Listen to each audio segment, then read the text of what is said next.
지금까지 이제 우리나라의 방언이 소개되기 전에 그 19세기 후반과 20세기 초에 일어났던 오순절 운동까지를 보았거든요. 자, 그러면 우리나라에는 그러면 어떻게 방언의 운동들이 자꾸 방언 현상들이 두드러지게 나타난 것은 어떻게 되어진 것일까? 이제 1900년 초부터 장로교와 감리교의 그 신학교가 우리나라에 이제 시작이 되어지면서 특별히 그 장로교의 평양 장로회 신학교에서 사용하던 그 조직 신학 중에 그 내용 중에 중국인 그 가옥명이라고 하는 교수가 쓴 성령론 책을 한국의 평양 신학교에서 교재로 많이 썼습니다. 그런데 그 가옥명의 그 성령론 내용을 보면은 상당히 그 19세기 후반에 있었던 부흥운동의 신학을 많이 담고 있었습니다. 그러므로 이 가옥명의 책에 보면은 방언에 대한 내용도 있고요. 그리고 성령 세례에 대한 내용도 분명하게 나오고 있더라고요.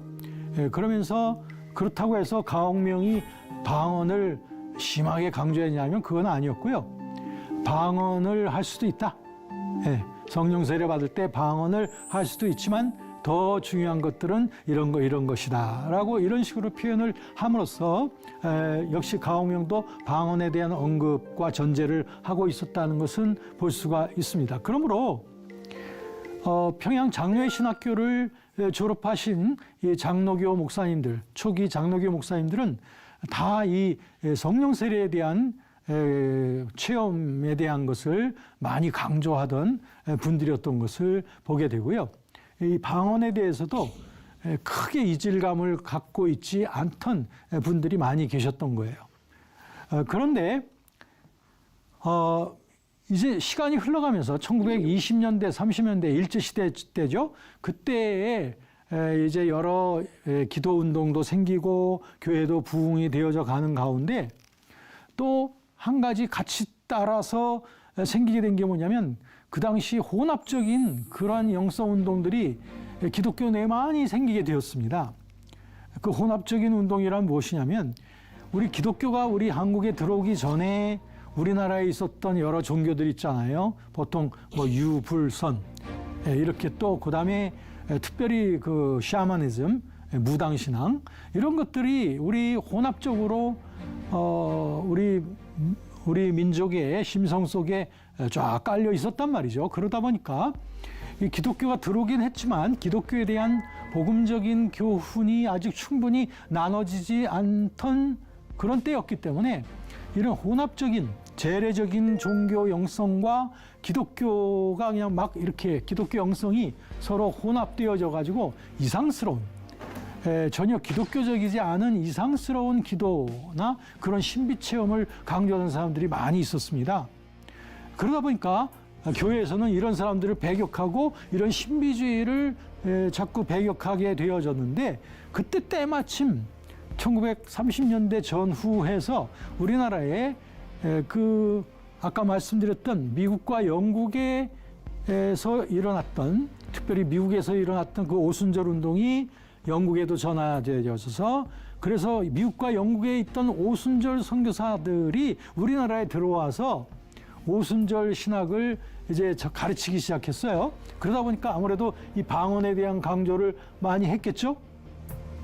그런데 우리 기존 교회에서는 이 방언하는 사람들을 아주 따가운 눈초리로 보기 시작했습니다. 왜냐하면 그 당시에 있었던 혼합주의적인 영성과 동일한 것으로 방언하는 사람들을 아주 낮게 본 거죠. 그래서 배척하면서 신비주의자들이라고 배척을 하게 됨으로써 이 오순절주의와 함께 시작되려고 했던 이런 방언에 대한 현상들이 1930년대 때로 딱 스탑이 돼버립니다. 물론 간헐적으로 기도원이라든지 음성적으로 방언을 하는 사람들은 그 후에도 있었지만 그러나 오순절주의 신학이 여기서 딱 정지가 되어져서 몇십 년을 이제 그대로 흘러가게 되다 보니 이 방언에 대한 강조 같은 것은 몇십 년 동안 계속 음성적으로만 되어질 수가 있었다. 이렇게 봅니다.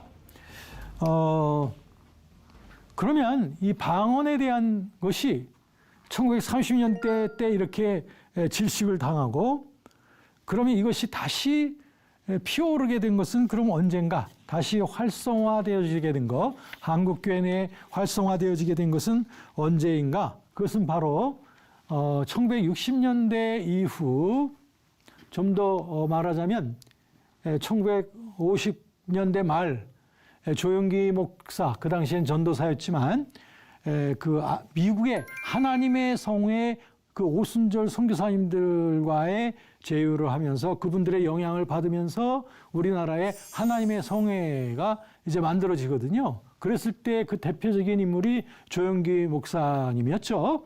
그러다 보니까 이 조영기 목사는 이 방언을 굉장히 강조했습니다. 그래서 성령 세례 받은 가장 중요한 표시가 바로 방언이다 라고 아주 두드러지게 말함으로써 이전에 어떤 사람들보다도 방언에 대한 강조를 많이 하게 됐던 거죠.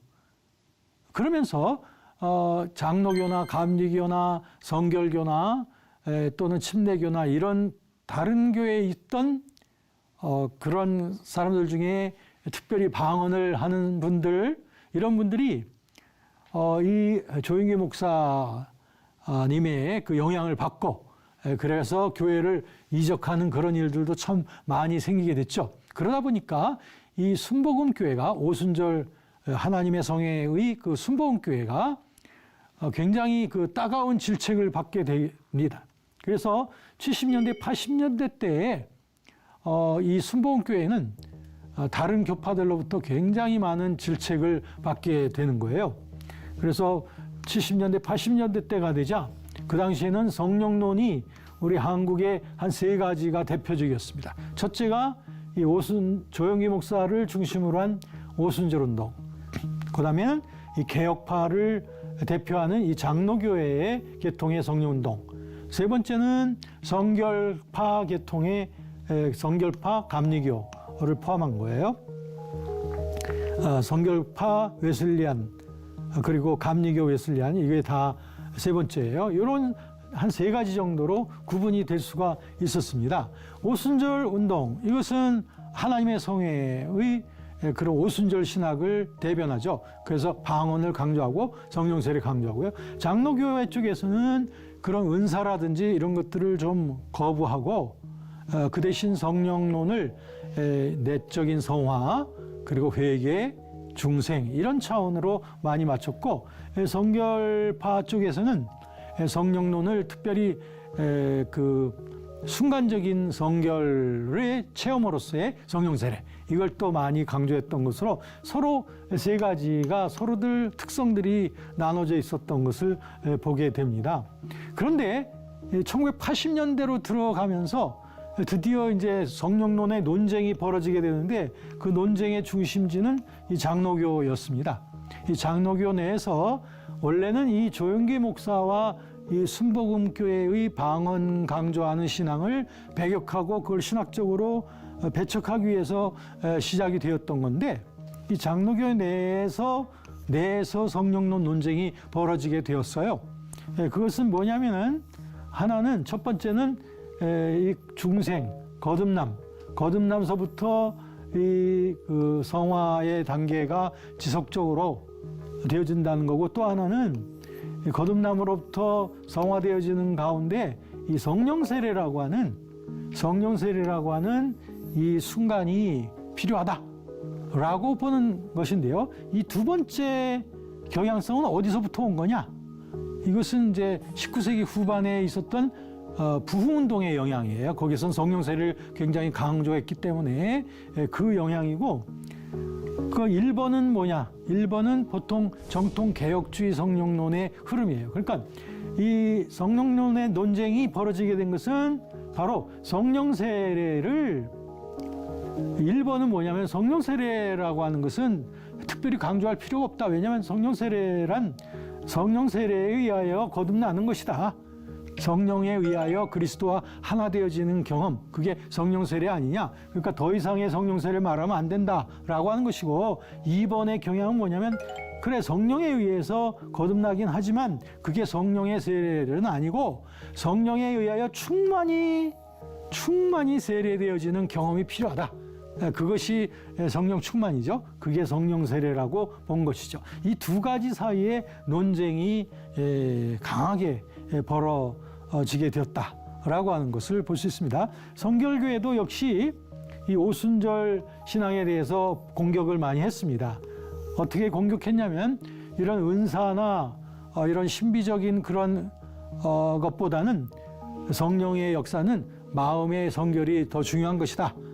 이런 점에서 성결교에서는 강조를 했죠. 자, 이해가 되시죠? 이런 그 당시 1980년대 때에 이런 그 흐름이, 논쟁의 흐름이 있었다고 하는 거를 보게 됩니다.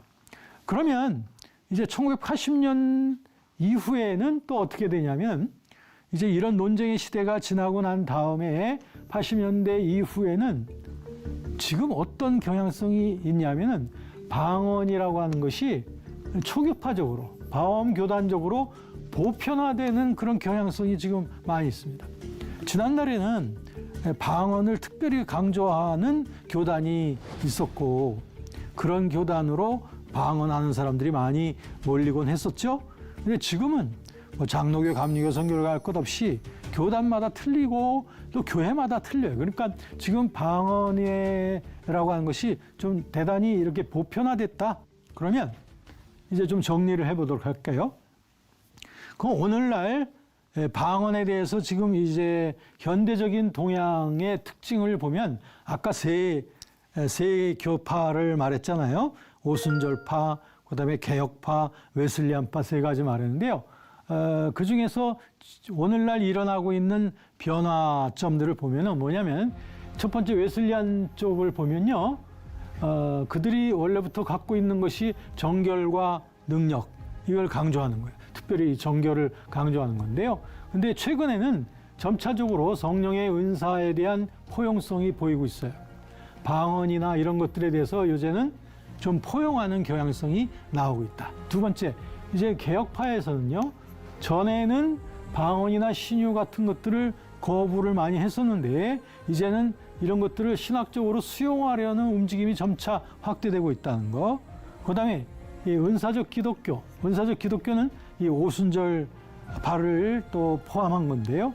여기서는 전에는 성령 세례가 첫 증거가 방언이라고 보았지만 오늘날은 성령의 여러 은사 중에 하나라고 보는 입장으로 좀 더 포괄적으로 변화되어져 갔다라고 하는 것을 볼 수 있습니다. 자, 그러면 오늘 여러분들이 보신 방언에 대한 역사적인 흐름들을 쭉 보시면서 이제 결론으로 우리가 볼 수 있는 것은 이겁니다. 중요한 건 우리 복음적 신앙이 뭐냐? 이게 중요하겠죠. 복음적 신앙의 핵심은 방언이나 신유나 입신이나 같은 은사 체험에 있는 것이 아니라 인간의 내면적인 삶의 변화에 있다는 거, 이게 굉장히 중요하다 이거죠. 내면적인 성결, 이것이 이루어지지 않으면 아무리 은사와 능력이 우리에게 많이 나타난들 그것이 하나님의 영광을 위한 것이 될 수가 없기 때문이죠. 그래서 적어도 16세기 종교개혁 이후 개신교의 복음적 성령론은 뭐냐면은 가장 중요한 것은 바로 이 하나님의 말씀의 정신 안에서 살아가는 겁니다. 그래서 이런 은사적인 것들을 우리가 대할 때 항상 하나님의 말씀의 정신 안에서 해야 된다. 그러니까 말씀에 입각한 신앙생활, 이것처럼 중요한 것이 없다라고 하는 결론을 갖게 됩니다.